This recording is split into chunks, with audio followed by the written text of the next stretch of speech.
Hi guys, welcome to this week's Restoration Revelations. We're building some great cars, and this 1970 Malibu, everybody's telling me not to take apart. I think it's a little too late.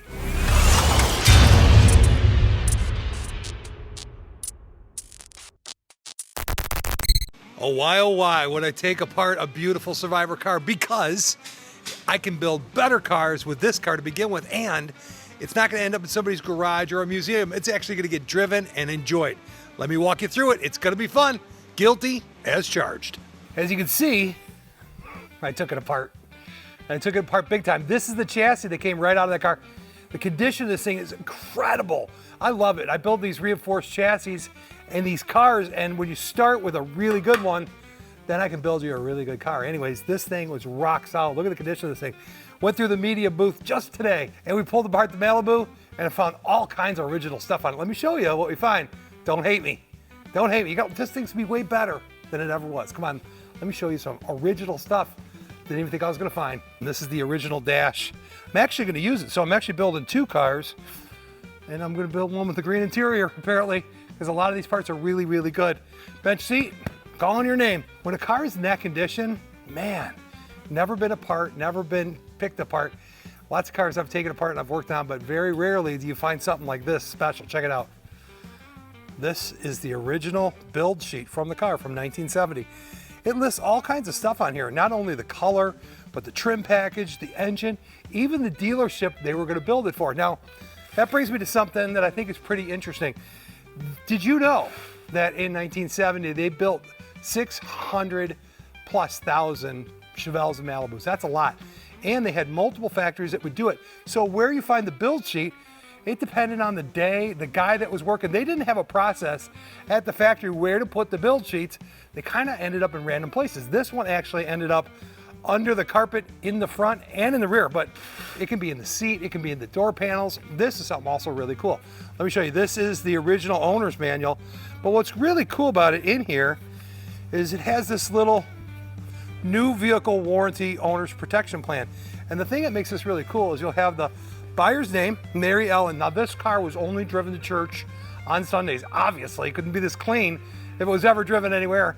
And it certainly isn't from around here, North Carolina, but check this out. The Protecto plate is something that is super huge deal to actually include with the car. So this is what they would have at the dealer, and they would swipe these when they would have any warranty issues because the dealer had to communicate with the factory about any flaws that they would have. It was part of their quality management system, not only for accounting for money and what was going wrong, but the constant improvement programs they had at the General Motors factories actually used this information, and that data plate was actually how they managed quality. Something else you'll find that's really cool is they actually had a lot of factories that built these cars. This one right here was built in Atlanta, but they had one in Van Nuys, California. They had one in somewhere in Canada. They had one in Arlington, Texas. Trying to remember. Atlanta, Arlington, Van Nuys, California, Kansas City. I got it. And then the one up in Canada. 5 different locations that were building the Malibu. So each one of them built a little bit more, but what I found is really interesting is the different cars, actually the chassis look different a little bit. You can tell chassis that were built at this factory versus that factory. And something I thought that was really cool, on the last GTO frame that I took apart on the GTO, it was built in Atlanta. The chassis was one of the nicest chassis that I've ever seen fabricated. So there was variances from facility to facility on the different components that would go in the car. So finding the build sheets, all that stuff is very unique. Let's go with a couple other details on this car that I think are just spectacular. Oh, did I mention Baltimore? There was a factory in Baltimore too. God, you know, when you get to be my age, you get to make excuses for forgetting stuff. It's okay. Hey, it's a pleasure of getting older. Anyway, check this out. These are the original spiral shocks that were actually used from the factory. Can you believe what a Survivor this car actually was? There's zero rust anywhere on this car. I've just never seen it before. And it's even got a production date right down here. You can decode it and you can see 1/18/70. The 118 stands for the 118th day of the year in 1970. Talk about original. If this was an SS car, big block with this type of documentation, even the chrome shocks, people would be all over this thing. But it's a Malibu. best conditioned Malibu I've ever seen. Come on, let me show you the body real quick. Guys, look at the floor pans in this car. That's where we found the build sheet on that side, but look at the original red oxide primer. Now, I know a lot of guys like to build cars, right? And there's been a lot of rust repair and there's a lot of fixes on it.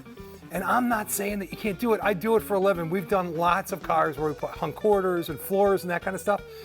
But if you can find a Survivor like this car, oof, the quality build you can do on the car is much better. It's much quicker, and the outcome is going to be a lot simpler on you. So if you guys are looking for a car, or going to buy a car, or want to work on one, find a Survivor like this and start with a really, really good car. Look at the insides of the doors. Look at this. It's crazy, crazy. Literally, I cannot find a spot of rust on this car. Typically, I got to tell you, in every car that I've ever seen, every Malibu or Chevelle that I've ever seen, always it would have some rust right here. And the reason it would have rust right here in this outer cowl is because this is the area that would get water, moisture, leaves, and it would go down, roll inside of here, and it would end up looking here. Now, you really never see that area because the fender covers it up, but man, I'll tell you what, I have never seen one that clean and that perfect in this car. It's an amazing piece. Speaking about amazing, you know what's really cool is we're gonna take all of the stuff that was in this car and actually repurpose it. It was so good. So this car's not dead. It is not dead. It's gonna be helping to build the car. It's gonna go on that chassis right there. We're gonna put all the components together. Look at the motor. Come here, check it out.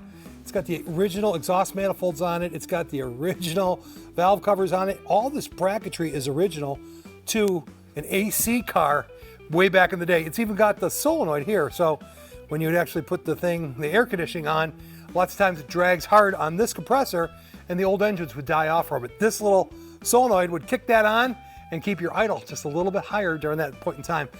Different engine options were also available on the Chevelle that year. This is a 350, 250 horsepower. That kind of validates that it's a 2-barrel.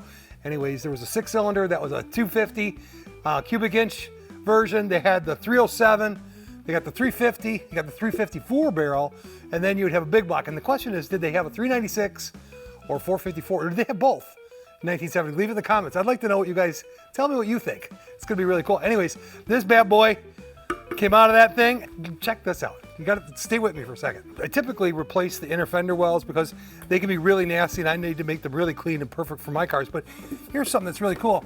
You guys may not know this. In the 442s, lots of times you see those red inner fender wells. But check it out. Did you know that in 1970 they actually used a plastic one? See, this one's all kind of bracking up. This is the passenger side.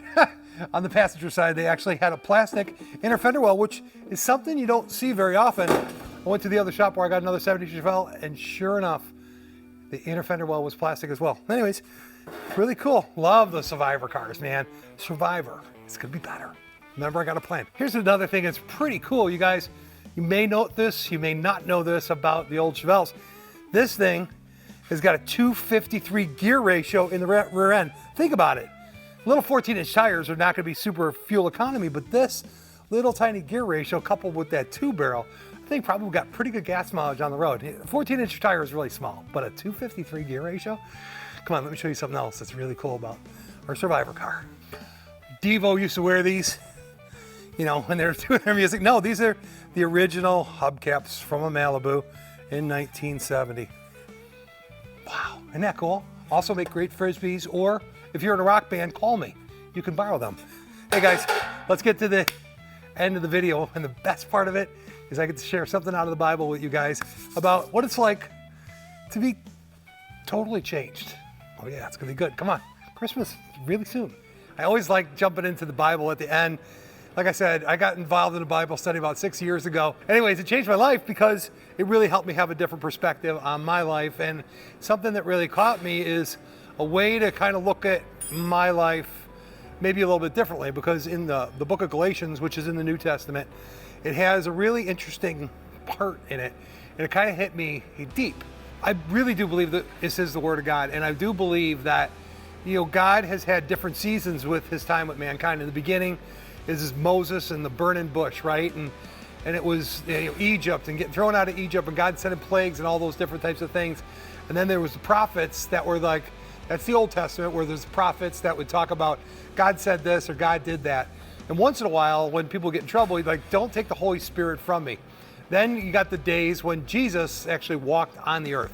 He was actually here. The days of Jesus is talking about his life, and he taught us as God himself, and he came as our Savior. And you guys, if you're a believer in Jesus Christ, that's what I'm kind of going after. But here's the deal. When Jesus died on the cross and he got resurrected, he came back and he gave the Great Commission, and he said, I'm going to send you something that's so much better even than me, the Holy Spirit.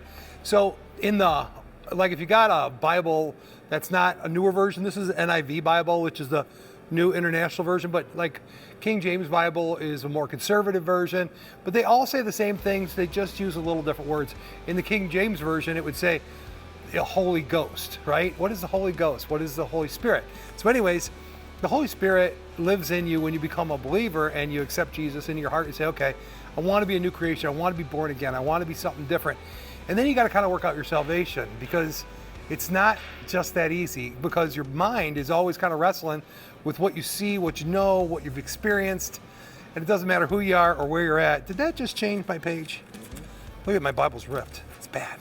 But anyways, in Galatians, it talks about living by the Spirit. So the Spirit that we have is kind of like God's Spirit in you, right? And I'm giving you this not to judge other people. Don't do that. Stop it. Bad dog. We want to judge ourselves. We want to look at ourselves and say, where am I at in my situation, in my life? How am I reacting to a situation that I'm in? And life by the Spirit is in Galatians 5. Let me read it to you. So this was something I learned kind of early on in the Bible study. It kind of hit me because I go back to it and I think about how am I reacting in a situation, and is that the Holy Spirit? Is that just me being a jerk? Because it's easy to be a jerk, right? So anyways, I thought this was pretty cool to share with you guys. It's called Life by the Spirit. It's Galatians 5:16. So this talks about the conflict that we have, right? So I say, live by the Spirit and you will not gratify the desires of the sinful nature. Sinful nature is what we all got, a sinful nature, right? You're a new creation, you're born again. Now you got this Holy Spirit in you and you become this new creation, but they're in conflict. The sinful nature desires what is contrary to the Spirit, and the Spirit what is contrary to the sinful nature. They are in conflict with each other. So you do not do what you want, but if you're led by the Spirit, you're not under the law, meaning under the laws of nature. You can actually be different. Now here's the cool part. The acts of the sinful nature are obvious. So it's saying, I want you guys to get this, right? I want you to think about it for a minute. The acts of the sinful nature are obvious. Sexual immorality, impurity, debauchery, idolatry, witchcraft, hatred, discord, jealousy, fits of rage, selfish ambitions, dissensions, factions, envy, drunkenness, orgies, and alike. I warn you, as I did before, that those that live like this will not inherit the kingdom of God.